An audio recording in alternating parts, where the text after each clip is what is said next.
త్వమేవ శరణమిదు. ఒక్క నిమిషము. అవతార్ మెహర్ బాబా కీ జై. అవతార్ మెహర్ బాబా కీ జై. అవతార్ మెహర్ బాబా కీ జై. జై బాబా అండి, అందరికీ జై బాబా.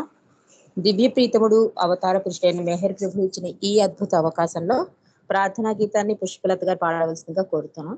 అనంతరం మెహర్ మధుబిందువులు అనే గ్రంథాన్ని మనం చదువుకుందాం. జై బాబా అండి. అవతార్ మెహర్ బాబా की जय। नमो मेहर बाबा अवतार, नमो देव देवा प्रभु, नमो मेहर बाबा अवतार, नमो देव देवा। अपार दिव्या कृपा सागर सकल चराचर जगदोद्धारा।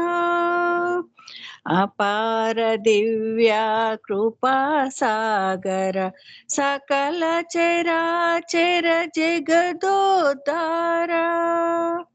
नमो मेहर बाबा अवतार, नमो देव देवा प्रभु, नमो मेहर बाबा अवतार, नमो देव देवा। जोहारुलिवे श्री मेहर बाबा महिनि जनिंचिन मानव रूपा। जोहारुलिवे श्री मेहर बाबा महिनि जनिंचिन मानव रूपा। इह परानंद जीवन मेवा, इह परानंद जीवन मेवा।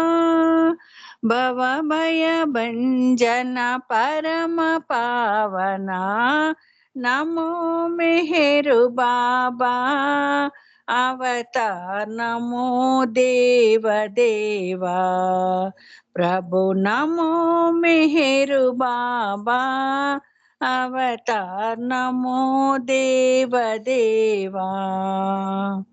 अज्ञानांधतనంతము చేసి దివ్య విజ్ఞాన దృష్టిను సంగి। అజ్ఞానాంధతనంతము చేసి దివ్య విజ్ఞాన దృష్టిను సంగి। అరిషట్వర్గములంతరింపగా, అరిషట్వర్గములంతరింపగా అవ్యయ మోక్షంబను గ్రహింపుము। నమో మెహర్ బాబా अवतार, नमो देव देवा प्रभु, नमो मेहर बाबा अवतार, नमो देव देवा। అవతార్ మెహర్ బాబా की జై। జై బాబా అండి రజని గారు, థ్యాంక్ యూ. జై బాబా. పుష్పలత గారు ప్రార్థనా గీతంతో ఈరోజు సహవాస్ ప్రారంభించినందుకు జై మెహర్ బాబా. మరి ఈరోజు మనం మెహర్ మధుబిందువులు అనే పుస్తకంలో కొత్త అధ్యాయం, అది ఆదర్శ దర్శకుడు మెహర్ బాబా. ఈ ఈ ఈ విషయం గురించి మనం తెలుసుకుందామండి. ఈ పుస్తకం మెహర్ మధుబిందువులు అనే పుస్తకాన్ని శ్రీలత విష్ణురావు గారు రాశారు. ఆవిడ కూడా చాలా పుస్తకాల్లోంచి కలెక్షన్స్ చేసి ఒక ఆపద్బాంధుడుగా, విధేయతా శిక్షకుడుగా, వరప్రసాదిగా, ఆటలాడి చెలికాడిగా, మౌన దిక్కుదల రక్షకుడుగా, క్షమాశీలిగా మెహర్ బాబాని ఆ ప్రేమికుల జీవితాలలో జరిగిన సంఘటనలు, యథార్థ సంఘటనలు ఈ పుస్తకంలో ఒక చోట రాశారు. నిన్న మనం క్షమాశీలి మెహర్ బాబాని తలుచుకున్నాం. అంటే ఎంత తప్పు చేసినా కూడా ఆయన క్షమతో రక్షిస్తాడు అని తెలుసుకున్నాం. అలా అని చెప్పి తప్పులు చేయమని కాదు, బాబా క్షమించేది ఏంటంటే ఆ తప్పును కూడా వాళ్ళు తెలుసుకునేలా చేసి మళ్ళీ లైఫ్ లాంగ్ వాళ్ళు అది గుర్తు పెట్టుకునేలాగా ఇంకా తప్పులు చేయకుండా ఉండేలా ట్రీట్మెంట్ ఇచ్చేవారు బాబా. అలా వామన్ విషయంలో డాకే ఫాల్కర్ విషయంలో జరిగిన సంఘటనలు మనం తెలుసుకున్నాం. కాబట్టి ఆ క్షమకు అంటే బాబా కూడా అంటారు, నేను క్షమించలేనంత నేరం ఇప్పటి వరకు ఎవరూ చేయలేదు. అంటే భగవంతుడు అనేవాడు క్షమాగుణం కలవాడు అని తెలియడం కోసం, అంత క్షమాగుణం కలవాడు అని చెప్పడం కోసం ఆ భగవంతుని లక్షణాల్లో ఒక లక్షణమై ఈ లక్షణాన్ని మనం తెలుసుకున్నాం. ఇక ఆదర్శ దర్శకుడు మెహర్ బాబా, దీని గురించి ఏం రాశారో మనం తెలుసుకుందామండి. ఇందులోని యథార్థ సంఘటన కూడా. ఆదర్శ దర్శకుడు అవతార్ మెహర్ బాబా. సర్వసామాన్యంగా గురువు శిష్యునికి కొన్ని పనులు అప్పచెప్తూ ఉంటాడు. అవి సక్రమంగా నిర్వర్తించకపోయినట్లయితే అతన్ని శిక్షిస్తూ ఉంటాడు గురువు. కానీ అవతార పురుషుని విషయంలో ఈ గురు శిష్య సంబంధం కూడా విశిష్టంగా ఉంటుంది. ప్రేమమూర్తి మెహర్ బాబా శిష్యుల విషయాలలో తాను పొరబడ్డాను అనుకున్నప్పుడు, లేక శిష్యుడు తప్పుగా ప్రవర్తించినా అతనిని శిక్షించక తనను తాను శిక్షించుకునేవారు బాబా. అది కూడా క్రమశిక్షణ నేర్పడానికి ఆయన అలా చేసేవారు. తాను ఒక ఆదర్శమూర్తిగా నిలిచి తన శిష్యులు ఆదర్శప్రాయంగా ఏ విధంగా జీవించాలో నేర్పించిన సంఘటనలు కొన్ని ఇక్కడ యథార్థంగా తెలియజేయబడినవి అని రాస్తున్నారు. అంటే గురు శిష్యుల సంబంధం అంటే మనం ఏమనుకుంటామండి, గురువు అన్నవాడు శిష్యుడు తప్పు చేస్తే శిక్షించేవాడు అని మనకు తెలుసు. కానీ ఈ అవతార యుగంలో మాత్రం మెహర్ బాబా ఎలా ఉన్నారంటే ఒక ఆదర్శ శిక్షణ నేర్పేవాడిగా ఉండేవారు. ఆయన ఆదర్శమూర్తిగా ఉండడమే కూడా కాకుండా శిష్యులను కూడా అలా ఆదర్శప్రాయంగా శిక్షణ ఇచ్చేవారు. అలా ఆయన శిక్షణ అలా ఉండేది. గురు శిష్యుల సంబంధం కూడా అలా ఉంచేవారు ప్రేమమూర్తి మెహర్ బాబా అని చెప్తున్నారు. అది 1949 సంవత్సరం నవంబర్ నెల 22వ తేదీ బాబా తన సహచరులతో నవజీవనం గడుపుతున్న రోజులు. నవజీవనంలో కొన్ని షరతులున్నాయి. అదేంటంటే నిరాశ నిస్పృహ జీవితం అన్నారు బాబా. నవజీవనంలో ఏమన్నారు బాబా? అది నిరాశ నిస్పృహ జీవితం అన్నారు. ఏది ఆశించరాదు, ఏ కోరికలు ఉండరాదు, ఏ విధమైన కోపాద్రేకాలు ప్రదర్శించకూడదు, ఎవరిని ఎత్తి పొడవరాదు అంటూ అనేకమైన నిబంధనలు పెట్టారు మెహర్ బాబా. బాబా తన సహచరులతో పాటు బెనారస్ లో ఉంటున్నారు. అక్కడ చలి గజగజ వణికేలా ఉంది. మండలం వారంతా 4 గంటలకు లేచి వారి వారి పక్కల పైన ఏమీ చేయకుండా ఊరికే కూర్చుని మళ్ళీ 5 గంటలకలా పడుకోవాలనేది నిబంధన. ముందే చెప్పేశారు బాబా, ఈ నవజీవనం అనేది నిరాశ నిస్పృహలతో కూడిన జీవితం. ఏ కోరిక ఉండకూడదు, కోపం ఆవేశం ఉండకూడదు, ఎవరిని ఎత్తిపడకూడదు. ఇలా కొన్ని నిబంధనలతో కూడింది నవజీవనం. ఇది స్టార్ట్ అయింది బెనారస్ లో ఉన్నారు. అప్పుడు ఏంటంటే వాడు బెనారస్ లో ఉన్నప్పుడు చలి చాలా ఎక్కువగా ఉంటా. కానీ ఒక నిబంధన పెట్టారట బాబా. తెల్లారగట్ట 4 గంటలకు లేచి అక్కడే పక్కల మీదే ఆ పరుపుల మీదే పక్కలో మొత్తం ఉన్నాయి కదా, దాని మీదే కూర్చుని 5 గంటల వరకు మెలకుగా ఉండి 5 గంటల తర్వాత పడుకోవాలట. ఈ కొత్త నిబంధన చూడండి. మళ్ళీ కొన్నాళ్ళకి బాబా దాన్ని రూల్ మార్చేశారట. అందరూ 5 గంటలకల్లా కాలకృత్యాలు తీర్చుకుని టీ చపాతీ తీసుకోవాలనేది మరో నిబంధన. అదైపోయాక 5 గంటలని లేచిపోయి టీ మొహం కడిగేసుకుని టీని చపాతీ తినాలట తెల్లారగట్ట 5 గంటలకి. ఫస్ట్ నిబంధన ఏంటి? 4 గంటల నుంచి 5 గంటల వరకు లేచి ఒక నమాజ్ చేయడం కానీ ఒక నామం ఏమీ లేదు, ఉత్తిని అలా కూర్చోవడం పరుపు మీద మంచం మీద. ఇంకో నిబంధన ఏంటి? 5 గంటలకు లేచి టీ తాగడం కోసం, చపాతీ తినడం కోసం లేచి బ్రష్ చేసుకుని అవి తినేసి మళ్ళీ పడుకోవడం. ఇలా 2 నిబంధనలు ఉన్నాయట. మండలిలో ఒకరు బాబా గారి బాల్య స్నేహితులైన ఘని ఒకనాటి రాత్రి అంటే నవంబర్ 22వ తేదీన అందరూ కూర్చుని ఉండగా, నవజీవనం అంటే మీకు తెలుసా? అతను ఎప్పుడు హాస్య ప్రవృత్తి కలవాడు కదా. సడన్ గా ఒకరోజు ఘని రాత్రి అన్నట మిగిలిన మండలితో, మీకు నవజీవనం అంటే ఏంటో తెలుసా అని అడిగాడు. అంటే మళ్ళీ ఘనే సమాధానం చెప్పాట, మామూలుగా చేసే పనులు వేళగాని వేళల్లో చేయడం, లేకపోతే వాటిని కొని తెచ్చుకోవడం, ఇటువంటివన్నీ కలిసే నవజీవనం అనిపించుకుంటుంది అన్నట. నవజీవనం అన్న పదానికి కొత్త అర్థం చెప్తున్నాడు. నవజీవనం అంటే తెలుసా అంటే బాబాజీ చెప్పిన అర్థానికి ఇంకో ఆపోజిట్ గా చెప్తున్నాడు.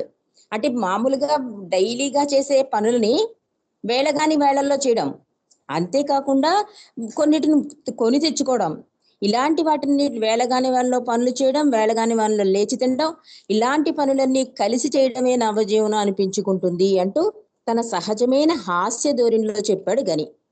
ఆ మాటలు విన్న బాబా, ఎందుకలా అంటున్నావు, వివరంగా చెప్పు అన్నారు బాబా గనితో. గని కొంచెం గొంతు సవరించుకుని, చూడండి, మేము ఉదయాన టీ తీసుకోవాలని వేళ కాంటి వేళ, ఎవ్వరూ లేవనటువంటి వేళ, తెల్లవారుజామున 5 గంటలకు ఈ గజగజలాడే చలిలో వణుక్కుంటూ గొణుక్కుంటూ మూలుగుతూ ముక్కుతూ 4:30 గంటలకల్లా లేవాలి. పోనీ ఏదో సంజవార్చడానికో, నమాజు చేయడానికో, ధ్యానం చేయడానికో అంటే అది కూడా కాదు. అవి ఇవి ఏమీ చేయక్కర్లేదు. కేవలం ఒక టీ, ఒక చపాతీ తీసుకోవడానికి మేము ఈ వేళ కాని వేళ లేవాలి అన్నాడు ఘని. ఈ మాటలకు కొందరు నవ్వుకున్నారు. బాబా కూడా నవ్వి ఊరుకున్నారు. ఏమీ కామెంట్ చేయలే. అంటే బాబా, ఏంటి దీని అర్థం, నువ్వు కొత్త అర్థం చెప్తున్నావు, అసలు పూర్తిగా వివరించు అంటే చెప్పాడనమాట. అంటే ఏ ఏ పని లేకుండా 4 గంటల నుంచి 5 గంటల వరకు అలా కూర్చోవడం, ఇంకా అర్థం లేని పని అంటే ఓన్లీ టీ చపాతీ తినడం కోసం 5 గంటలకు లేవడం, 5 గంటలకి తినాలి అంటే 4:30కే లేవాలి, ఇలాంటి పనులు చేయడమే నవజీవనం అని చెప్పి మళ్ళీ చెప్పాట వివరగా. అక్కడ కొంతమంది నవ్వారు, బాబా కూడా నవ్వారట. కానీ మొన్నాడు ఉదయం అందరూ కూర్చుని ఉన్నప్పుడు బాబా ఈ విషయం మళ్ళీ ఎత్తుతూ, రాత్రంతా నాకు నిద్ర పట్టలేదు, గని హాస్యపూర్వకంగా అన్న మాటలకు అంత స్వేచ్ఛగా నవ్వుకున్నారు కదా. అంటే రాత్రి అంతా నేను ఆలోచించాను, నాకు నిద్ర పట్టలేదు, మీరంతా కూడా చాలా స్వేచ్ఛగా నవ్వుకున్నారు కదా, ఇదంతా ఘని తమాషాగానే అన్నాడా, లేక ఎత్తి పొడుపుగా చెప్పినట్లా? నిజంగా తమాషాగానే అన్నట్లయితే ఆ జోకులని తమాషాని నేను సరిగ్గా అర్థం చేసుకోలేకపోవడం నా తప్పు. కానీ ఉదయం వేళలో టీ తాగే వేళల గురించి నేనిచ్చిన నిబంధన అర్థం లేనిదిగా, అనవసరమైనదిగా భావించి ఆ మాటలు అన్నట్లయితే అది ఎత్తి పొడిపే అవుతుంది, నవజీవన నిబంధనలకు ఉల్లంఘించడం కూడా అవుతుంది అన్నారు బాబా. అంటే అతను బాబా ముందు ఏం చెప్తున్నారు, నవజీవనంలో ఈ షరతులు ఉన్నాయి అని చెప్పారు. కానీ ఇతను హాస్యంగా చేశాడా ఆ మాట? అంటే ఎర్లీ మార్నింగ్ ఏ పని లేకుండా లేవడం, ఒక టీ చపాతీ కోసం లేవడం, ఇలాంటిది ఒక హాస్యం వలన అన్నాడా? దానికి మీరు నవ్వారా? లేకపోతే నేను చేసిన ఈ నిబంధనకి ఎత్తు పొడుపుగా అన్నాడా? దానికి క్లారిటీ ఇమ్మని బాబా అడుగుతున్నారు. ఇలాగా అతను మాట్లాడడం కూడా ఏమవుతుందంటే, ఎప్పుడైతే తమాషా కాదు అనుకుంటారో అప్పుడు అది ఏమవుతుంది, ఎత్తిపడిపోతుంది. అంటే బాబా చేసే పనిని ఎత్తిపొడిచినట్టు అవుతుంది కదా.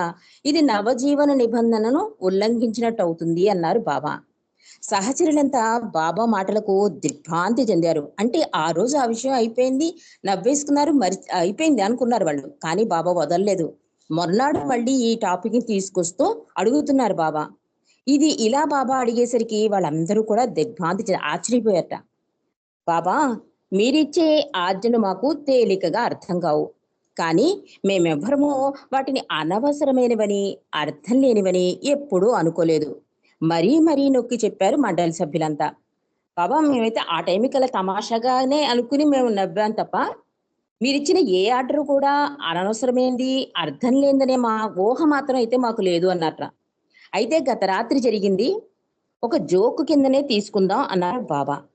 గనికి ఎప్పుడు బాబా వద్ద జోకులు వేసే చొరవ, స్వతంత్రం ఉండవు కనుక అదంతా ఒక జోక్ కిందనే పరిగణించారు బాబా. అయితే సరే, మీరు ఆ భావనతో ఉన్నారు కనుక అది జోక్ కిందే తీసుకుందాము. ఎందుకంటే గనికి ఆ స్వతంత్రం ఉంది, నా స్నేహితుడు కూడా కనుక నేను కూడా జోక్ కిందే తీసుకుంటున్నాను అన్నారు బాబా. మిమ్మల్ని అనవసరంగా, కానీ ఇందులో ఒక చిన్న సమస్య ఉంది అన్నారు బాబా. మళ్ళీ ఏంటి అన్నారు మండలి వాళ్ళు. అంటే మిమ్మల్ని అనవసరంగా అనుమానించినందుకు నన్ను క్షమించండి, శిక్షించండి అన్నారు. అంటే నవజీవన నిబంధనలో అది కూడా ఉంది, ఎవరిని అవమానించకూడదు, ఎవరిని ఎత్తిపడకూడదు. కానీ బాబా అనుమానించారు కదా మండలి వాళ్ళని. అందుకని బాబా చెప్తున్నారు, అంటే గురువు ఎలాగా ఆదర్శప్రాయంగా ఉంటాడో శిష్యులు కూడా అలా ఉండడం అన్నది బాబా ఈ అవతారంలో నేర్పించారు. అదే ఇక్కడ జరుగుతోంది. వెంటనే బాబా అన్నట, నన్ను శిక్షించండి, నేను మీ అందరినీ అనుమానించాను కదా అన్నట. ఆ పని చేయడం ఎంతో బాధాకరమైందో వాళ్ళకి తెలుసు సహచరులకి. కానీ బాబా ఆజ్ఞకు బద్దులై వారు అట్లే చేశారు. ఏం చేయమన్నారంటే బాబా, నా నా చెవి ఉంది కదా, నా 2 చెవులు మెలిపెట్టండి అన్నట. సహచరులకు ఎవరికి ఇష్టం లేదు, కానీ బాబా ఆజ్ఞని ధిక్కరించలేరు కదా. కాబట్టి బాబా ఆజ్ఞ ప్రకారం బాబా 2 చెవులు మెలిపెట్టారట. అసలైన గురువుకు శిష్యులు మండలి వారు అని రాస్తున్నారు. అంటే నవజీవన కాలంలో బాబా తనని వారి సహచరునిగా భావించమన్నారు. తోటి సహచరులను అనుమానించినందుకు గాను వారితో తన చెవి మెలిపెట్టించుకున్నారు. అంటే నవజీవనంలో స్టార్టింగ్ లోనే ముందు చెప్పేశారు, నేను పెద్ద ఇలా ఏం కాదు, మనం అందరం కలిసే ఈ నవజీవనం చేస్తున్నాం కనుక నేను కూడా మీ సహచరుణ్ణి అన్నారు బాబా. కాబట్టి తోటి సహచరుడిగా ఆయన మిగతా సహచరులను అనుమానించినందుకు శిక్ష వేయించుకున్నారు, 2 చెవులు మెలిపెట్టించుకున్నారు. కాబట్టి గురువుకు తగ్గ శిష్యులుగా శిష్యులు కూడా అలాగే ఉండాలన్నట్లుగా నవజీవనంలో బాబా తన సహచరుల చేత అలా 2 చెవులు మెలిపెట్టించుకున్నారు. అలా బాబా ప్రవర్తించారు అని చెప్తున్నారు. మనం ఇక్కడ ఏంటంటే ఆవిడ కంక్లూడింగ్ గా ఏమని రాస్తున్నారంటే, ఏ పురాణాల్లోనూ కూడా గురువు శిష్యుని చేత చెవి మెలిపెట్టించుకోవడం మనం వినలేదు. కానీ బాబా అవతరణమే ఒక విశిష్టమైనది. తప్పు చేసిన వాడు ఎవరైనా దండార్హులే అని తెలియజేయడానికే బాబా ఈ విధంగా చేశారు. భగవంతుడేమిటి, తప్పు చేయడం ఏమిటి అని అనుమానం రావచ్చు. కానీ ఆయన మానవ రూపం దాల్చినప్పుడు అప్పుడప్పుడు మానవ లక్షణం ప్రదర్శించడం పరిపాటి. పొరపాట్లు చేయడం కూడా ఒక మానవ లక్షణమే కదా. మనమంతా భగవద్ అవతారముగా పూజించే శ్రీరాముడు ఏమి చేశాడు? నిరపరాధి నిండు చూలాలైన సీతను అడవికి పంపలేదా? కానీ ఆ ఒక్క మానవ రూపంలో భగవంతుడు ప్రదర్శించిన మానవ లక్షణం, శ్రీరాముడు తనలో తాను కుమిలిపోయాడు. అంటే ఆ తప్పు చేసి ప్రజల కోసం, కానీ తనలో తాను కుమిలిపోయాడు శ్రీరాముడు. ఆ తప్పు చేశాను కానీ తన తప్పిదాన్ని బాహాటంగా ఒప్పుకోలేట శ్రీరాముడు ఎప్పుడూ కూడా. నేను తప్పు చేశాను, నా భార్యని వదిలేశాను అని చెప్పి ఎప్పుడూ కూడా ఓపెన్ అవ్వలేదు ఆయన. ఆ గదిలో అలా మగ్గిపోయి దుఃఖించాడు. కానీ ఈ యుగ అవతారుడైన మెహర్ బాబాలో ఉండే ప్రత్యేకం ఏమిటంటే, తన తప్పు తాను ఒప్పుకోవడమే కాక ఆ తప్పిదాన్ని తనను తాను శిక్షింపవేసుకున్నాడు. ఇటువంటి ఉదాత్తమైన విశిష్టమైన అవతారుణ్ణి మనం ఎక్కడా చూడలేము. అవతారుడు మెహర్ అవతారుడు అని రాస్తున్నారు. అలాంటి అద్భుత అవతారం ఆదర్శ దర్శకుడు మెహర్ బాబాని అని చేశారు. ఎంత అద్భుతంగా కంక్లూడింగ్ ఇచ్చారో చూడండి. సీతకి శిక్ష వేసినా అది ఓపెన్ అవ్వకుండా తనలో తాను కుమిలిపోయాడు. కానీ ఈ అవతారం చాలా స్పెషల్. మెహర్ బాబా తన తప్పును ఓపెన్ గా ఒప్పుకుని దానికి శిక్ష కూడా విధించుకున్నాడు. కాబట్టి ఈ అవతారం ఎప్పటికైనా విశిష్టమైనది, ప్రత్యేకమైనదని ముగించారు. నెక్స్ట్ చాప్టర్ లోకి వెళ్దామండి. న్యాయాధిపతిగా మెహర్ బాబా. ఇందులో ఏం రాశారో చదువుదాం. మెహర్ బాబా తను ఒక న్యాయాధిపతిని చెప్పేవారు. కానీ తనకు మామూలుగా కోర్టులో ఉండే న్యాయాధికారులకు మధ్య గల భేదాన్ని బాబా ఈ విధంగా చెప్పారు. అంటే నేను న్యాయాధిపతిని అంటారు కదా. బాబా ఎప్పుడు కూడా ఈ ఈ భగవంతుడైన తన న్యాయాధిపతికి బయట లాయర్లకి వాళ్ళ డిఫరెన్స్ ని బాబా చెప్తున్నారు. కోర్టుల్లో ఉండే న్యాయాధికారులకు మధ్య గల, తనకు కోర్టులో ఉండే న్యాయాధికారులకు మధ్య గల భేదమును బాబా అన్నారు. ఈ లోకంలోని న్యాయాధికారులు నేరస్తునిపై దోషం నిరూపణైన పిమ్మట అతన్ని శిక్షిస్తారు. కానీ నేను నేరస్తునికి అతని దోషము తెలియజేసి అతనిని క్షమిస్తాను అన్నారు మెహర్ బాబా. అంటే మామూలుగా కోర్టులో న్యాయాధికారి ఏం చేస్తాడు? ఆ శిక్ష బయటపడ్డాక అతన్ని శిక్షిస్తాడు. అతను ఏం తప్పు చేశాడని చూసి శిక్ష విధించేస్తాడు. కానీ నేను అలా చేయను అంటున్నారు. ఎవరైతే తప్పు చేశాడో ఆ తప్పుని వాడికి తెలియజేసి క్షమిస్తాను అంటున్నారు బాబా. దానివల్ల ఏమవుతుందండి, అతను లైఫ్ లాంగ్ కూడా ఆ తప్పు చేయకుండా ఉండేలా బాబా చేసిన విధానం అట్లా జరుగుతుందన్నమాట. అతనిలో మార్పు జరుగుతుంది. మెహర్ బాబా తనదైన ప్రత్యేక ధోరణిలో తప్పు చేసిన వారిని ఏ విధంగా సరిదిద్దేవారో, వారిని సున్నితమైన మాటలతోనూ చేతలతోనూ వారి తప్పిదాలను వారికి తెలియజేసి తుదకు వారిని ఏ విధంగా క్షమించేవాడో కొన్ని యథార్థ సంఘటనలు మనం తెలుసుకుందాం అని రాస్తున్నారు ఇక్కడ. అదేంటంటే, మెహర్ బాబా మస్తుల కార్యక్రమం నిమిత్తమై ఊరూరా తిరుగుతూ ఉండేవారట. అది ఒక పల్లెటూరు. అప్పుడే తెల్లవారుతోంది. బాబా లోపలి గదిలో మస్తుతో పాటు కూర్చుని ఆయన కార్యక్రమం చేస్తున్నారు. గది బయట ఇరిచి నిలబడి ఉన్నాడు. ఎప్పుడు మస్తుతో కార్యక్రమం చేసినా మస్తు బాబా లోపల ఉంటారు, ఎవరో ఒకరు బయట కాపలా ఉంటారు. ఆ రోజు ఇరిచి చేస్తున్నట్ట ఆ డ్యూటీ. గది బయట ఎరిచి నిలబడి ఉన్నాడు. పల్లె ప్రజలంతా ఒక్కొక్కరే వీరి చుట్టూ మూగుతున్నారు. అంటే ఈ హడావుడి, అంటే మస్తు కార్యక్రమం చేస్తున్నారు కదా బాబా, ఇది చూసి చుట్టుపక్కల వాళ్ళందరూ వచ్చి గుమిగుడ్డారు. వాళ్ళను మాటల్లోనికి దింపి ఆ ప్రాంతంలో ఇంకెవరైనా మస్తులున్నారేమో కనుక్కోవడం మండలి వారి విధి. అంటే ఖాళీగా ఉండకూడదు కదా. ఎరిచి ఏం చేస్తున్నాడంటే, ఇంకా ఆ ప్రాంతంలో ఇంకెవరైనా మస్తులున్నారేమో అని చెప్పి అక్కడ ఉన్న జనాలను అడుగుతున్నాడు. ఆ విధంగా మాట్లాడుతుండగా ఒక వ్యక్తి వచ్చి ఎరిచ్చి భుజం పైన ఒక చెయ్యి వేశాడు. రెండో చెయ్యి పక్షవాతం చెయ్యి. చాలా స్నేహంగా అవి ఇవి మాట్లాడుతూ నెమ్మదిగా ఎరిచ్చి జేబులో నుండి ఒక 10 రూపాయల నోట్ లాగేశాడు. అంటే చాలా అమాయకంగా భుజం మీద చెయ్యి వేసి చాలా క్లోజ్ గా తెచ్చుకుని ఇరిచ్చి జేబులో ఉన్న 10 రూపాయల నోటు లాగేశాడు దొంగ. అది కనిపెట్టిన ఇరిచ్చి గబుక్కున అతని చేయి పట్టుకుని బాబా ఉన్న గది వెనుకకు లాక్కుని వెళ్ళాడు. లాగి లెంపకాయ వెయ్యాలని చెయ్యి పైకెత్తాడు ఎరిచ్చి.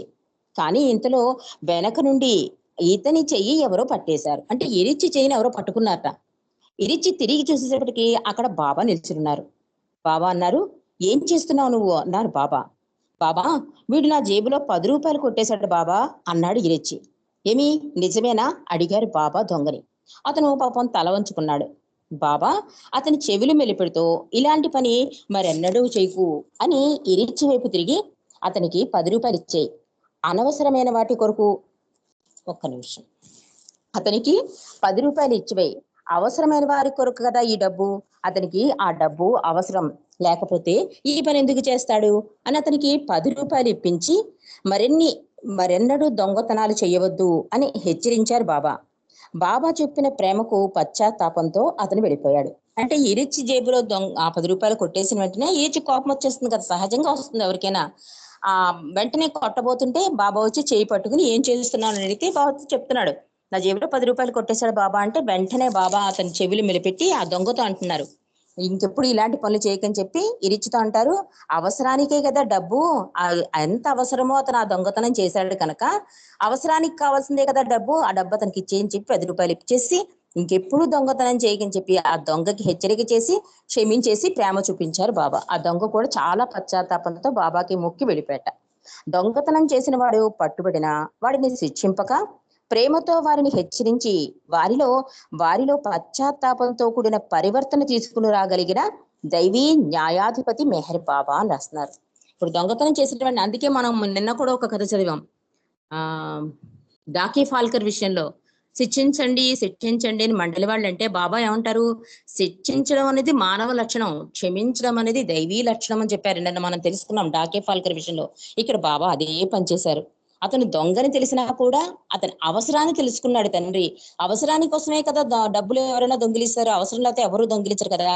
కాబట్టి ఆ డబ్బులు అతనికి ఇచ్చేసి అతనికి అవసరం అని చెప్పి క్షమించేసి అతని నెమ్మదిగా చెవి నిలవపెట్టి ఎప్పుడు జన్మలో దొంగతనం చేయకని చెప్పి హెచ్చరిక చేసి క్షమించేశారు. కాబట్టి భగవంతుడు అనేవాడు క్షమాశీలి అని మనం అర్థం చేసుకోవాలి. అంతేకాక దైవీ న్యాయాధిపతిని కూడా మనం అర్థం చేసుకోవాలి. అంటే ఆ పశ్చాత్తాపంతో కూడిన పరివర్తన కలిగేలా చేశారు బాబా. ఆ చర్య వల్ల అతనిలో చాలా పశ్చాత్తాపం కలిగిందని రాస్తున్నారు. ఇక రెండో సంఘటన ఏంటంటే 1958 సంవత్సరంలో మెహర్ బాబా మెహరాబాద్ లో సహవాసిస్తున్నారు. ఈ సహవాసికి అనేక ప్రాంతాల నుండి అనేక మంది ప్రేమికులు వచ్చారు. డాక్టర్ జిఎస్ఎన్ మూర్తి ఒకరు ఆ సహవాసికి వచ్చారు. అప్పటికి ఆయన బాబాను ఒక సిద్ధ పురుషునిగా మాత్రమే నమ్మాడు. అంటే కొత్తగా బాబా దాంట్లోకి వచ్చిన అతను అనమాట జిఎస్ఎన్ మూర్తి గారు. బాబా యొక్క దైవత్వం పైన ఆయనకి ఇంకా పూర్తి నమ్మకం కలగలేదు. ఒకనాడు ఉదయం తెల్లవారుజామున 5:30 గంటలకు గెడ్డం చేయించుకుందామని మెహరాబాద్ లో ఉండే ఒకే ఒక మంగలి షాపుకి, అంటే అది శంకర్ అనే అతని షాపుకి వెళ్ళారు. ఆయన వెళ్ళేటప్పటికి అతని కొట్టు ముందు జనం క్యూలో నిలబడ్డారు. ఆ కొట్టు ఎక్కడుందిట, దుని ఉంది కదండి, మనకి దుని వెలిగిస్తారు కదా, ఆ ప్రాంతంలో చిన్న కట్టుకున్నాడంతే పేరుకి. అంటే ప్రేమికుల కోసం ఆ మంగళ అక్కడ ఉంటాడు కాబోసు. అతని సరంజామా అంతా అక్కడ పెట్టుకున్నాడు. ఈ అలా కొట్టు కింద పెట్టుకున్నాడు. పెద్ద బిల్డింగ్ లా ఏం లేదు, కొత్త 2 స్టూల్స్ ఏవో వేసుకున్నాడు అంతే. ఈ ప్రోగ్రాం ప్రకారం బాబా మెహరాబాద్ సరిగ్గా 7 గంటలకల్లా వచ్చేస్తారు. ఈయన 5:30కి కొట్టుకొచ్చాడు, కానీ జనాలు లైన్ లో ఉన్నారు. ఆ జిఎస్ఎన్ అనుకున్నట, ఇంతమంది ఉన్నారు కదా, నేను ఇది అయ్యేసరికి బాబా వెళ్ళిపోతారేమో, బాబా దర్శనం కాదేమో అని కంగారు పడ్డాట. ఆఖరికి 40 నిమిషాలకు అయ్యాక జిఎస్ఎన్ మూర్తి టైం వచ్చింది. అంటే అతని గడ్డం గీయడానికి అతను వచ్చి బెంచ్ మీద కూర్చున్నాడు. ఈ గడ్డం గీసే మంగలి శంకరు రెడీ చేసుకుంటున్నాడు. ఇంతలో ఒక అతను వచ్చి జిఎస్ఎన్ మూర్తిని కుర్చీలోంచి కిందకి తోసేసి అతను కూర్చున్నాడు. అతను చాలా లావుగా ఉన్నాడు. ఈయన తోసిన తోపికి అప్పుడు బక్కగా ఉండేవాట జిఎస్ఎన్ మూర్తి గారు, కింద పడిపోయాట. ఇతను వచ్చి కుర్చీలో కూర్చున్నాడు. అక్కడ ఉన్న వాళ్ళు అందరూ నవ్వారు. ఈ నవ్వేసరికి జిఎస్ఎన్ మూర్తికి చాలా అవమానంగా అనిపించింది. శంకర్ అన్నట్ట సారీ అంటే జిఎస్ఎన్ మూర్తి గారి వైపు తిరిగి ఏమనుకోకండి, ఈయనకి చాలా అర్జెంట్ కదా, ఈయనకి చేసాక మీకు చేస్తానని సర్ది చెప్పాడు శంకర్ అయిన మంగలి. కానీ జిఎస్ఎన్ మూర్తి గారికి చాలా కోపం వచ్చేసింట. 2 నిమిషాల్లో అది ఆగండి, ఈయనకి చేసేసాక మీకు చేస్తానని చెప్పినా కూడా జిఎస్ఎన్ మూర్తి మనసులో బాబాని తిట్టుకున్నాడు. ఈ బాబా నిజంగా దేవుడేనా? ఇదంతా మోసం. నిజంగా బాబా అంతర్యామి అయినట్లయితే ఆయనుండే ఈ స్థలంలోనే ఆయనెదురుగానే ఇటువంటి అక్రమమో అన్యాయం జరుగుతుందా? ఆ టైంకి అది అతనికి అన్యాయంగానే అనిపించింది. ఎందుకంటే అతను న్యాయంగా బెంచ్ మీద కూర్చుంటే ఇంకోతను లైన్ లో కూడా నించోకుండా ఇంకోతను వచ్చి తోసేసి నాకు చేసేయి, నాకు అర్జెంటు పని అని తోసేయడంతో జిఎస్ఎన్ మూర్తి గారికి వెంటనే మానవ లక్షణం అంతే కదా, వెంటనే రియాక్ట్ అయిపోతాం మనం. అలాగే వెంటనే జిఎస్ఎన్ మూర్తి బాబా మీదకి వెళ్ళిపోయింది కోపం. ఇంకా బాబాని అప్పుడప్పుడే నమ్ముతున్నాడు, ఇంకా దైవంగా కూడా నమ్మలేదు. కానీ బాబా మీద కోపం వచ్చేసి నిజంగా బాబా దేవుడు కాదు, అంత మోసం, ఆయన నిజంగా అంతర్యామి అయితే ఇలా నన్ను తోసేస్తాడా, నేను కింద పడతానా, అతనికి జరగడం ఏంటి అని తన మనసులో రకరకాల ఆలోచనలు చేసేసుకుంటున్నాడు.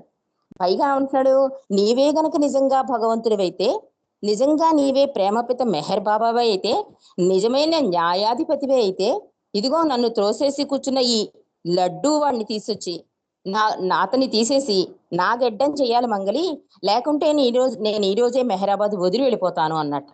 చూడండి ఎన్ని ఎన్ని ఆలోచనలు చేసేస్తున్నాడో. అతను మనసులో అలా అనుకున్నాడు జిఎస్ఎన్ మూర్తి. నువ్వు కనుక ఈ ఈ బడ్డు అతన్ని తీసేసి నా గెడ్డం కనుక మంగలి చేయకపోతే నువ్వు దేవుడివని నమ్మను, నేను ఇక్కడి నుంచి వెళ్ళిపోతాను అన్నాడు జిఎస్ఎన్ మూర్తి. ఆయన ఆ విధంగా అనుకున్నాడో లేదో, ఎవరో ఒక మండలి వ్యక్తి వచ్చి ఈ బడ్డుగా కూర్చున్న అతన్ని పిలిచి, కేర్ ఈ రోజే బాబా చాలా త్వరగా వచ్చేసారు, నిన్ను ఇప్పుడే రమ్మంటున్నారని కబురు పట్టుకొచ్చాట. బాబా ఎప్పుడూ కూడా 7 గంటలకు ముందు రారు వెనకారారు, కరెక్ట్ గా 7 అంటే 7 గంటలకు మెహరాబాద్ లో ఉంటారు. కానీ ఒక అతను వచ్చి ఈ కుర్చీలో బడ్డు లావుగా కూర్చున్నాడు కదా, అతని పేరెట్టి పిలిచాట, కేర్ రా బాబా వెంటనే వచ్చేసారు, నిన్ను పిలుస్తున్నా రమ్మని అని. మూర్తి గారు ఆ మాటలు వినగానే ఆశ్చర్యపోయాట. బాబా ఎప్పుడు కూడా అంత పెందలాడే రాడు, బహుశా నా ప్రార్థన ఆలకించి అవతారుడని నిరూపించుకుంటున్నాడేమో అనుకున్నట్టు ముందు. కానీ ఈ మాయ ఉంటుంది కదండి, మనసు చాలా రకరకాల ఆలోచన చేస్తుంది. ఇదంతా కాకతాళీయం, ఇదేం కాదు, ఏదో ఏదో కబురు పెట్టుంటారు, ఎవరినో పిలవబోయి ఇతన్ని పిలిచి ఉంటాడు అనుకున్నట్ట. ఎందుచేతనంటే ఆ గెడ్డం గీయించుకుంటున్న కేరు వెంటనే వెళ్ళలేదు, పిలిచిన వెంటనే వెళ్ళలేదు. ఇదిగో నా గెడ్డం కంప్లీట్ అయ్యాక వస్తాను అని బాబాతో చెప్పు అని చెప్పాట మండలి వాడితో. ఇలా బాబా నుంచి కబురు రాగానే అతను వెళ్ళలేదు. ఈలోగా జిఎస్ఎన్ మూర్తి మనసులో ఆలోచనలు వెళ్తున్నాయి, ఇది ఏం బాబాదేం కాదు, ఇది కాకతాళీయంగా జరిగింది, నిజంగా బాబా పిలిస్తే వెంటనే వెళ్ళిపోవాలి కదా అతను అనుకుంటున్నట.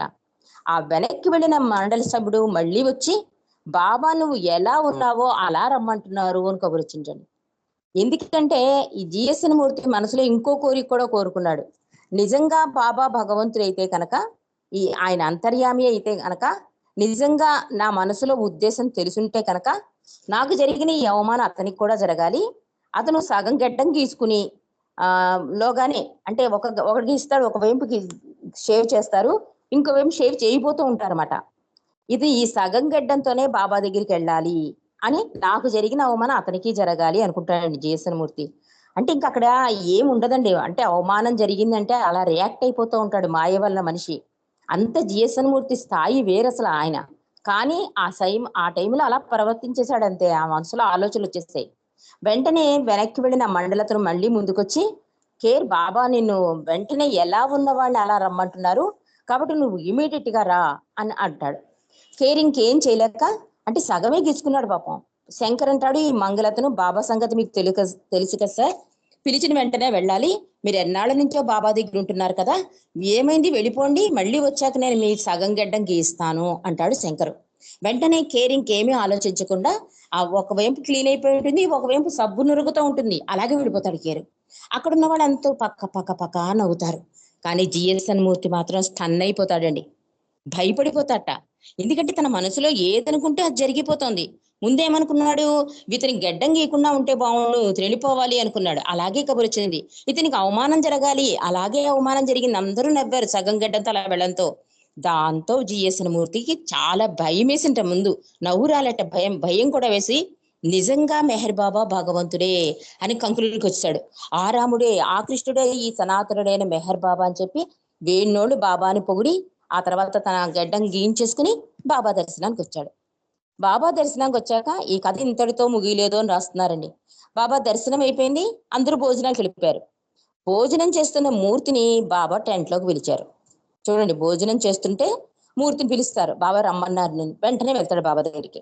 బాబా మామూలుగా క్యాజువల్ గా ఇది ఎలా జరిగింటా అది ఎలా జరిగి ఎప్పుడు అలా ఎప్పుడు అనరండి బాబా. ఏమిటి విశేషాలు, ఏదైనా చెప్తావా నాకు అని అడిగట. అంటే ఎలాగో వాగదు, చెప్పేసుకోవాలి బాబాతో, ఉంది అది. కానీ బాబాయ్ అడిగితే చెప్దామనే ఉద్దేశంతో ఉన్నాడు జిఎస్ఎన్ మూర్తి. ఇవాళ ఏమైనా విశేషాలు ఉన్నాయా, ఏదైనా చెప్తావా నాకు అడిగారు బాబా. విశేషాలు అని అడగడంతోనే ఉద్దేశం ఏమిటో ఆలోచిస్తూ వెంటనే ఆ మంగలి కొట్టులో జరిగిన సంఘటన అంతా వివరంగా బాబా చెప్పాడు. అప్పుడు బాబా అన్నారు, అవునవును, నేను కేరు గురించి కూడా నువ్వు మాట్లాడుతుంది కేరు గురించే కదా, నేను రమ్మని కబురు పెట్టగా వచ్చాడే కదా, కానీ నేను అతనికి ఒకవైపు ఆలింగనం చేసుకున్నాను, అది ఏ వైపో తెలుసా అన్నట్టు బాబా. చూడండి, ఇలా మంగళ షాప్ లో జరగడం, అతను కుర్చీలోంచి తోసడం, అందరూ నవ్వడం, తన మనసులో అనుకోవడం, అది జరగడం అంతా చెప్పాడు. అప్పుడు బాబా అన్నారు, నువ్వు చెప్తుంది ఆ కేరనేతనే కదా, సగం గెడ్డంతో వచ్చాడు, వాడికి నేను ఆలింగనం ఎటిచ్చానో నీకు తెలుసా అని అడిగట బాబా. అంటూ బాబా అన్నట, కానీ అతనికి సబ్బు నురగతో ముఖం ఉంది కదా, ఒకవైపు సబ్బు నురగ, ఒకవైపు క్లీన్ చేసి ఉంది, కానీ నేను క్లీన్ చేసిన వేంపు ఇవ్వలేదు ఆలింగనం, సబ్బు నురగతో ఉన్న అతని అతని ఆ వేంపే నేను ఆలింగనం ఇచ్చాను, ముద్దు పెట్టుకున్నాను అని చెప్పాట. అలా బాబా చెప్పేసరికి ఆ జిఎస్ఎన్ మూర్తి దండం పెట్టేసేటండి బాబాకి.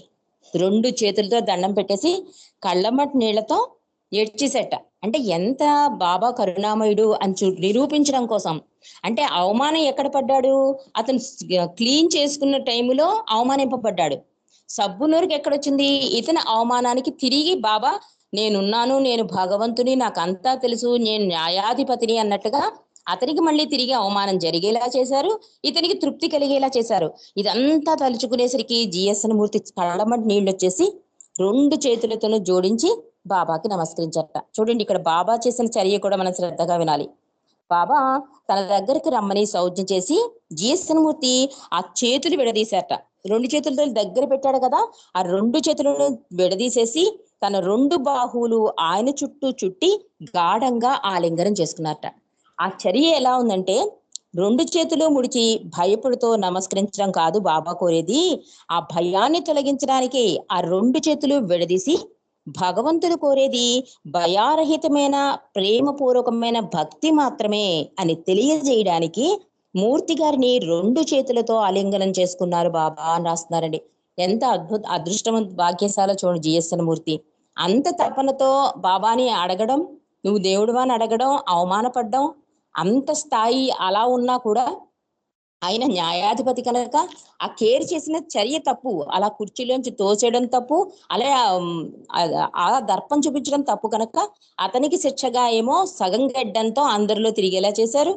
ప్లస్ ఇక్కడ జిఎస్ఎన్ మూర్తి కూడా న్యాయం చేశారు.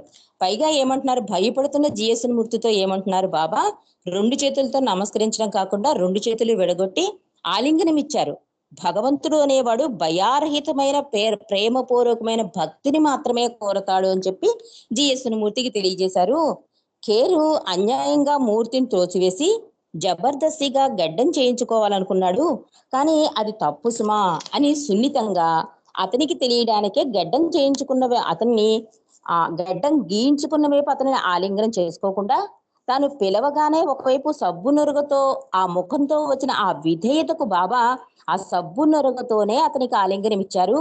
అంటే ఆ నురగ అంటుకుంటుందన్న అసహ్యం కూడా లేకుండా ఆ వైపే బాబా ఆయనకి ఆలింగనం ఇచ్చి అటు ఆయనకి ఇటు మూర్తికి, అంటే ఇద్దరికీ కూడా తన దివ్యత్వాన్ని తాడుతూ తాను నిజమైన దైవీ న్యాయాధిపతిని నిరూపించాడు ప్రియతమ మెహర్ ప్రభు అని రాశారు. ఎంత అద్భుతమైన సంఘటన చూడండి. ఆ గెడ్డం గీస్తున్నాడు, అవమానపరిచాడు కనుక జిఎస్ఎన్ మూర్తిని బాబా అలా చేశారు, కానీ ఆ న్యాయం ఎంత కరెక్ట్ గా చేశారో చూడండి. ఇద్దరికీ సమన్యాయం చేశారు, ఇద్దరికి ఆ జ్ఞానోదయం కలిగించారు. భగవంతుడు అనేవాడు ఎప్పుడూ కూడా భయారహితమైన ప్రేమనే కోరతాడని చెప్పడం, ఆయన ఎక్కడ ఉన్నా కూడా మనసులో ఏదైనా అనుకుంటే తీరుస్తాడని అది తెలియడం కూడా ఒకటి. నెక్స్ట్ ఆ కేర్ అతను అలా బిహేవ్ చేయకూడదు, అలా బిహేవ్ చేశామని కేర్ని హెచ్చరించలేదు, కానీ సున్నితంగా అతనికి తెలియపరిచారు. ఎక్కడైతే సబ్బు నొరుగుందో అక్కడ అతనికి ఆ బాబాకి అంటుకుంటుంది, అనీజీగా ఉంటుంది, కానీ అది ఆ విధేయత.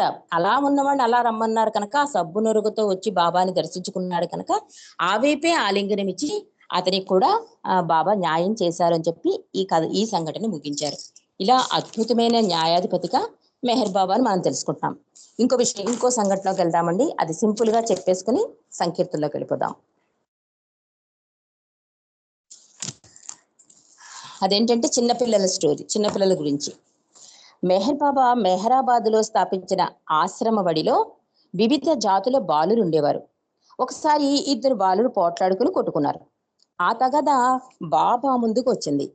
బాబా ఇరుపక్షాల వారి వాదనలు విని, సాక్షులు చెప్పిన విషయాలు కూడా ఆలకించి, తుట్టుదుదుకు మొట్టమొదటి దెబ్బ ఎవరు కొట్టింది నిర్ణయించారు వారు. ఆ పిల్లవాడు తన తప్పిదాన్ని ఒప్పుకున్నాడు. అంటే ఇద్దరు దెబ్బలాడుకోవడం, ఆ గొడవేమో బాబా దాకా వెళ్ళడం, బాబా అడగడం అసలు ఎందుకు జరిగింది, ఎలా జరిగిందంటే అంతా వివరించి చెప్తే ఆఖరికి బాబా ఏమంటున్నారు, ఫస్ట్ ఎవరు కొట్టారో చెప్పండి అంటే ఆ పిల్లాడు నేనే కొట్టాను ఒప్పుకున్నట్ట. అక్కడున్న అర్జున్ అనే మండలి సభ్యుని మిగిలిన మండలి వారిని ఉద్దేశించి ఏమి శిక్ష ఇస్తే బాగుంటుంది అడిగారు బాబా. అంటే బాబా వెంటనే ఆ శిక్ష ఎలాంటిది ఇలా చేసేస్తాను అనలే, ముందు అడుగుతున్నారు బాబా ఈ పిల్లాడికి ఎలాంటి శిక్ష వెయ్యాలి అడిగారు బాబా. ఒకరన్నారు బాగా చెత్తగొట్టాలి బాబా అన్నట్ట. ఇంకొకరు అన్నట్ట అరగంట సేపు ఎండలో నిలబెడితే సిగ్గనిపిస్తుంది బాబా అన్నట్ట. ఇంకొకడు అన్నట్ట పోనీ చిన్నపిల్లాడు కదా క్షమించి వదిలేస్తే బాగుంటుంది బాబా. ఇలా అందరూ రకరకాలుగా చెప్పారట. బాబా మాత్రం ఏమని నిర్ణయించారంటే ఆ కుర్రాన్ని స్కూల్లో ఉన్న ప్రతి పిల్లవాడికి వంగి మొక్కాలని, మరొక్కసారి ఇటువంటి తప్పు చేస్తే బడి నుండి పంపించి వేస్తారని హెచ్చరించారు బాబా. ఎంత అద్భుతమైన చర్య చూడండి. దీనివల్ల ఆ పిల్లాడికి లైఫ్ లాంగ్ ఆ ట్రీట్మెంట్ గుర్తుండిపోతుంది. అతను చేసిన తప్పే. కొంతమంది కొట్టమన్నారు, కొంతమంది ఎండలో నిలబెట్టమన్నారు, కొంతమంది క్షమించమన్నారు. కానీ దైవీ మానవుడైన మెహర్ బాబా ఏం చెప్తున్నారంటే ఈ స్కూల్లో ఉన్న ప్రతి పిల్లవాడి కాళ్ళకి మొక్కాలి, అంతేకాక ఇలాంటి తప్పు మళ్ళీ చేస్తే స్కూల్లోంచి పంపించేయాలి. ఇలా నిర్ణయించారట బాబా. ఈ న్యాయం ఎలా ఉందంటే ఎండింగ్ రాస్తున్నారండి. దైవీ న్యాయమూర్తి అయిన బాబా తీర్పు ఎంత అమోఘంగా ఉన్నదో చూడండి. పిల్లవాడిని తన్ని బుద్ధి చెప్పి వాడిని శారీరకంగా బాధ పెట్టలేదు బాబా. వాడిని తిట్టలేదు, కొట్టలేదు. కానీ అతను ప్రతి పిల్లవాని కాలికి మొక్కాలన్నారు బాబా. ఆ విధంగా ఆ పిల్లవానిలో ఉండే ఆహాన్ని తీసివేసి మరోసారి అటువంటి తప్పు చేయకుండా సున్నితంగా శిక్షించారు. ఎప్పుడైతే ప్రతివాడి కాళ్ళ ముందు మొక్కుతూ ఉంటాడో నెమ్మదిగా అతనిలో అహం చచ్చిపోతుందండి. నేను తప్పు చేశాను అనే కంక్లూడింగ్కి వచ్చేస్తాడు ఎలాగైనా. ఎందుకంటే రాకపోతే ఎంత సున్నితమైన తప్పు శిక్ష ఎవ్వరూ వెయ్యరు. అంత దెబ్బలాడుకున్న పిల్లలకి ఏదో రకంగా గట్టి శిక్షే వేస్తారు. కానీ దైవీ మానవుడు భగవంతుడు కనుక ఆయన నెమ్మదిగా అతనిలో ఉన్న అహాన్ని చంపేయడం కోసం ఈ చిన్న చర్య చేసి అతనిలో మార్పు తీసుకొచ్చారు. ఆ శిక్ష కూడా సున్నితంగా వేశారు. ఇలా ఉంటాయి దైవీ న్యాయమూర్తి అయిన మెహర్ బాబా లీలలు అని రాశారు. ఇంకొకటి ఉందండి, అది రేపు మనం చదువుకుందాం. ఇంకొకటి లాస్ట్ ఉంది, అది ఒకటి విషయం. ఇది కూడా మనకి తెలిసిందే, సింపుల్ గా చెప్పేసుకుందాం. జిఎస్ఎన్ మూర్తి గారు ఒకసారి బాబా దర్శనానికి వస్తారండి ఫ్యామిలీతో. ఇది మనందరికీ తెలుసు, కానీ ఎన్నిసార్లు చదువుకున్నా కూడా చాలా అద్భుతంగా ఉంటుంది స్టోరీ. దీంతో ఈ చాప్టర్ అయిపోతుంది. జిఎస్ఎన్ మూర్తి గారు ఒకసారి బాబా దర్శనానికి వస్తే అంతకు ముందే బాబా ఒక ఆర్డర్ సర్క్యులర్ పంపిస్తారు. బాబా ఎవరికి ఆలింగనాలు ఇవ్వరు అని చెప్పి ఒక ఆర్డర్ అనమాట, ఏమీ కోరుకోకూడదు అని. సరే జిఎస్ఎన్ మూర్తి గారు ఫ్యామిలీతో వస్తారు. బాబా అతన్ని దర్శనం ఇస్తారు. ఆ ఫ్యామిలీని ఏమో డాక్టర్ గోహెర్ వచ్చి శ్రీమండలి దగ్గర తీసుకెళ్తుంది. అంటే ఇది జిఎస్ఎన్ మూర్తి గారి భార్యని పిల్లల్ని లోపలికి తీసుకెళ్తుంది. జిఎస్ఎన్ మూర్తి గారు ఇరిచ్చి బాబా ఉంటారు. బాబా అడుగుతారు, ముందు నువ్వు ఏ ప్రచారాలు చేయాలనుకుంటున్నావు, ఎలా చేయాలనుకుంటున్నావు అని అడిగితే ఇలా చేస్తాను బాబా అని మాట్లాడుతూ ఉంటాడు. సడన్ గా బాబా అన్నట, నువ్వు నా ఆలింగనం కొరకు వేచి చూస్తున్నావేమో, నీకు తెలుసు కదా నేను ఆలింగనాన్ని ఇవ్వాలని. అక్టోబర్ 13వ తారీఖు నుంచే నేను చెప్పేశాను, నేను ఎవరికి ఆలింగనాన్ని ఇవ్వను అని అనేసరికి జిఎస్ఎన్ మూర్తి గారు చాలా నిరుత్సాహపడిపోయారు. తెలుసున్న విషయమే, కానీ బాబా ఏదో ఇచ్చేస్తారు ఆలింగన ఉద్దేశంలో ఉన్నాడు. అప్పుడు జిఎస్ఎన్ మూర్తి గారు తెలివిగా ఏం చేశారంటే ఆయన జేబులో ఎప్పుడు పెట్టుకుంటారట ఒక టెలిగ్రామ్. అది కొన్ని సంవత్సరాల క్రితం బాబా జిఎస్ఎన్ మూర్తి గారు టెలిగ్రామ్ ఇచ్చారట. ఆ టెలిగ్రామ్ లో ఏమని ఉంటుందంటే, నేనే నీ తల్లిని, తండ్రిని, భార్యని కూడా, అందువల్ల ధైర్యంగా ఉండి నీ కర్తవ్యం నీవు నిర్వర్తించు, నీకు నా ప్రేమాని మెహర్ బాబా ఇచ్చిన టెలిగ్రామ్ ఉందిట. అది ఎప్పుడూ కూడా జిఎస్ఎన్ మూర్తి గారు ఎక్కడికి వెళ్ళినా ఆ టెలిగ్రామ్ జేబులో పెట్టుకుంటారు. ఇప్పుడు బాబా ఆ మాట అనేసరికి ఆ టెలిగ్రామ్ చూపించారు. చూపిస్తే మెహర్ బాబా నవ్వేట టెలిగ్రామ్ చూడగానే. అంటే అన్నీ నీవే అంటున్నాడు కదా, తల్లి తండ్రి గురువు దైవం భార్య కూడా నేనే అన్నారు బాబా. నా ప్రేమ నీతో ఉంటుందని ఆ టెలిగ్రామ్ చూడగానే బాబా నవ్వారు. ఆ పైగా అన్నారు బాబా జిఎస్ఎన్ మూర్తితో, నువ్వేమీ నిరుత్సాహపడక్కర్లేదు, దానికి ఒక ఉపాయం ఉంది అన్నట్టు బాబా. అంటే ఈ ఆలింగనం ఇవ్వననేసరికి జిఎస్ఎన్ మూర్తి డల్ అయిపోయాడు కదా.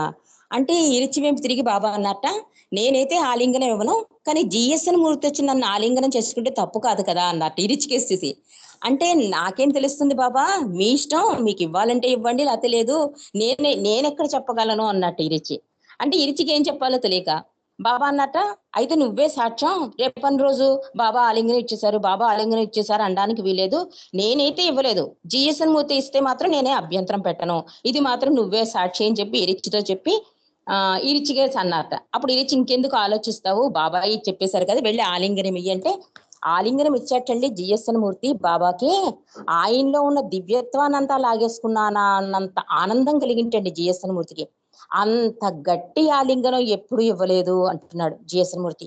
అంత అద్భుతమైన గట్టి కౌగిలిలో బంధించేసుకున్నట్ట బాబాని, తన కౌగిలిలో బంధించేసుకుని ఆ దివ్యత్వాన్ని అంతా తీసేసుకున్నానా అంత గట్టిగా. అది ఇక్కడ రాస్తున్నాడు, అంతటిని పిండి వేసినట్లు బాబాని ఆలింగనం చేసుకున్నాను అని రాశాడండి జిఎస్ఎన్ మూర్తి ఆనందంతో. అప్పుడు బాబా అన్నట్ట, తృప్తిగా ఉందా అన్నట్ట, చాలా సంతోషంగా ఉంది బాబా, మీకోసం నేనేం చెయ్యాలి బాబా అన్నట్ట. ఏముంది అని చెప్పి తన రెండు బుగ్గలు చూపించాట బాబా, కుడి బుగ్గ ఎడం బుగ్గ. అసలు ఎంత అద్భుతమైన సంఘటన చూడండి. నేను నీ భార్యను కూడా అని రాశాను కదా టెలిగ్రామ్ లో, వచ్చిన రెండు బుగ్గలు ముద్దు పెట్టుకో అన్నట్ట బాబా. అప్పుడు జిఎస్ఎన్ మూర్తి ఆ అవకాశం దొరికితే చాలు కదా, ఆ గులాబీ వంటి రెండు బుగ్గల్ని గట్టిగా ముద్దు పెట్టేసుకున్నట్టండి. అప్పుడు ఇరిచి వెంపు తిరిగి బాబా అన్నట, చూడు ఇరిచ్, నేను అసలు మూర్తికి ఆలింగనమే ఇవ్వలేదు అనడానికి నీవే సాక్షి. ఈ ఖుదా అంటే భగవంతుడు ఎన్నడూ ఎవ్వరి ఎడల పక్షపాతం చూపడు అని నువ్వు తెలుసుకోవాలి అని చెప్పి ఇరిచితో అన్నట. ఇంతలో ఇదంతా జరిగింది, మూర్తి పారవస్యంలో ఉన్నాడు. ఈలోగా మూర్తి గారి భార్య పిల్లలు వచ్చాట. మూర్తి వెంటనే భార్య పిల్లలను చూసి, వీళ్ళందరికన్నా నేను ఎంత అదృష్టవంతుణ్ణి, నాకు ఎంత భాగ్యం కలిగింది, వీళ్ళకి లేదా భాగ్యం అన్నట్టుగా అనిపించింట మనసులో. అంటే కొంచెం అహం వచ్చేసింది అతనికి. వెంటనే బాబా క్లాప్స్ కొట్టి, నా ఆలింగనాన్ని నువ్వు నాకు ఇచ్చిన ఆలింగనాన్ని వెంటనే నీ భార్యకి పాస్ ఆన్ చేసి అన్నారు. కానీ బాబా విధేయత చూపించాలి కదా, అంటే ఆనందం అంతా ఆవిరైపోయినట్లుగా. కానీ తప్పదు, బాబాని ఆ భార్యని ఆలింగనం చేసుకున్నాడు జిఎస్ఎన్ మూర్తి. అలా చేసుకున్న వెంటనేటండి, ఎప్పుడైతే బాబా ఆలింగనం ద్వారా పొందిన అనుభూతి ముందు చూసారా, అదంతా పోయినట్టు అనిపించింట జిఎస్ఎన్ మూర్తికి. బాబా వెంటనే చిరునవ్వు నవ్వుతో, అది పోతే పోని, ఇంకా రెండు ముద్దులు ఇచ్చావు కదా, అవి ఉన్నాయి కదా నీకు అన్నట్టు కొంటేగా బాబా. అలాగా అద్భుత న్యాయాధిపతిగా బాబా ఉండేవారు అని చెప్తున్నారు. అంటే ఈ జిఎస్ఎన్ మూర్తి ఎంత భాగ్యశాలో మనకు అర్థమవుతుంది. బాబా అనుకుంటే ఆయనకు కూడా ప్రేమ ఉప్పొంగింది కనుకే జిఎస్ఎన్ మూర్తికి అంత అద్భుత భాగ్యాన్ని ఇచ్చారు. అలా తరించిపోయారు జిఎస్ఎన్ మూర్తి. బాబా కూడా చాలా ఆనందం పొందారు. ఈ కంక్లూడింగ్ కింద ఏం రాస్తున్నారంటే, ఇహలోక న్యాయాధికారి కోర్టులో తన ఆసనంపై అధిష్ఠించి ధీమాగా నేర నిరూపణ చేసి దోషిని శిక్షిస్తాడు. కానీ ఈ పరలోక న్యాయాధిపతి ఉన్నారు చూసారా, ఈ విధంగా తీర్పు ఇస్తాడో చూసారా. హలో, ఈ పరలోక న్యాయాధిపతి ఈ విధంగా తీర్పు ఇచ్చాడు, తాను పక్షపాతం చూపడు గనక తనంతట తాను ఆయనకు ఆలింగనం ఇవ్వనన్నారు. కానీ తన ప్రేమికుని తపన ఆయన కదిలించింది, అందుకే ప్రేమికుడే వచ్చి ప్రీతముని ఆలింగనం చేసుకోవచ్చు అన్నారు. ఇటు ఆయన మాట తప్పి పక్షపాతం చూపినట్లు కాదు, ఇటు తన ప్రేమికుని నిరుత్సాహపరిచినట్లు కాదు. కానీ తన ప్రేమికునిలో అహం తలెత్తిన మరుక్షణమే దాన్ని త్రుంచి వేసిన న్యాయాధిపతి అయ్యాడు మెహర్ బాబా అంటున్నారు. తన తీర్పులో న్యాయమే కాక హాస్యము, ప్రేమ మిళితము చేయగల నేర్పు, ఓర్పు ఒక్క మెహర్ అవతారం మెహర్ బాబాకే ఉంది. కాబట్టి న్యాయాధిపతి మెహర్ బాబా అని ముగించారండి ఈ చాప్టర్ ని. అంటే ఒక రకంగా ఆయన తపన గుర్తించాడు, జిఎస్ఎన్ మూర్తి తపన గుర్తించి అంత ఆలింగన భాగ్యాన్ని ఇచ్చారు. ఇచ్చిన వెంటనే అతనికి ఏమైంది, నాకే కలిగింది ఈ భాగ్యం అనుకున్నాడు. వెంటనే అది పాస్ ఆన్ చేయించేశారు బాబా. అలా పాసాన్ చేసినా కూడా ఇంకా నీకు 2 ముద్దులు ఉన్నాయి కదా అని గుర్తు చేశారు. అలా బాబా చేసే న్యాయంలో కూడా హాస్యం ఉంటుంది, ప్రేమ ఉంటుంది, న్యాయం ఉంటుంది, నేర్పు ఉంటుంది, ఓర్పు ఉంటుంది అని చెప్పి న్యాయాధిపతి మెహర్ బాబాని ఈ చాప్టర్ ని ముగించారు. మరి రేపు మరిన్ని విషయాలు తెలుసుకుందామండి. ఈ మెహర్ మధు బిందువులు అనే పుస్తకాన్ని ఈ రోజు ఇక్కడితో ఆపుదాం. జై మెహర్ బాబా అండి.